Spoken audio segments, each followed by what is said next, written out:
Hello and welcome to Bonsai Life. I'm Meg.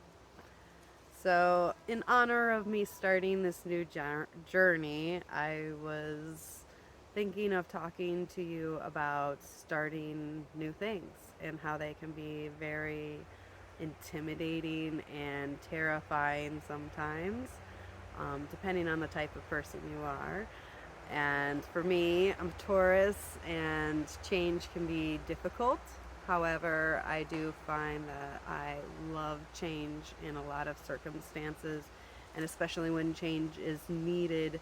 Um, I've tried to really hone in on the lesson and focus on the positive parts of any change that's going on. So, a little few things about starting new things. And I wanted you to keep in mind, wow, the leaves are awesome right now. It's kind of distracting. A little bit of, ooh, yeah. Okay, and now my daughter's home too. Okay, so in any case, some things to pay attention to when you're starting new things. So first thing, stay consistent.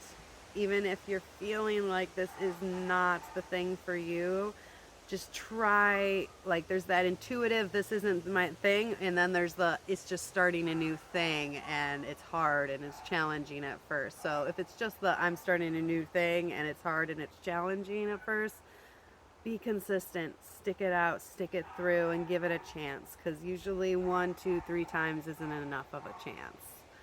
I apologize if you hear my puppies in the background. I have wiener dogs and they are going nuts. Okay. Number two is try to stay positive. Try to give yourself, instead of knocking yourself out down and being like, especially when you're starting a new thing, things are challenging. So then it's easy to go down this wormhole of thinking that you suck or you're not good enough or you're not worthy to do something. But you are. It's just like anything else. When you start a new thing, at first, you're going to not be that great at it because you haven't done it before. And there's such magic in repetition and practice. If you just do some repetition and practice of this, then you'll get to that point where it does become fun once you get into the flow of something. But if you don't give it that chance, you're never going to get to that fun part. So, I started skateboarding this summer because it was always something I wanted to do, but I was way too scared to do. And I fell super hard, like no pads or anything, just like flew and fell on my butt super hard.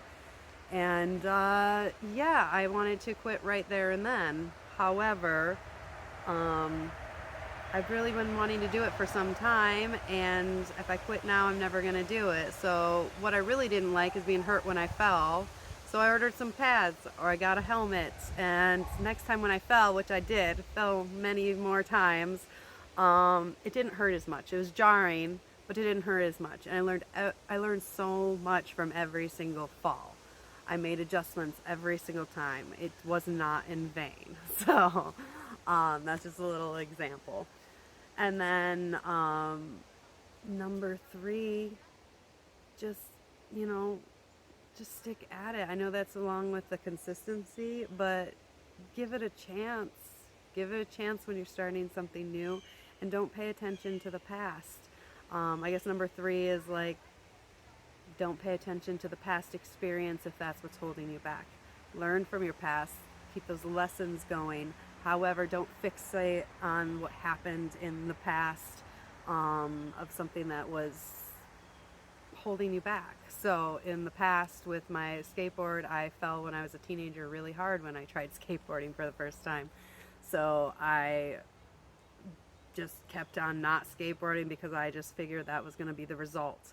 That was going to be the result, was me falling and hurting myself. And yeah, I did fall and hurt myself, but you know what? It wasn't the end of the world, and I got pads and I got a helmet and I learned how to not fall.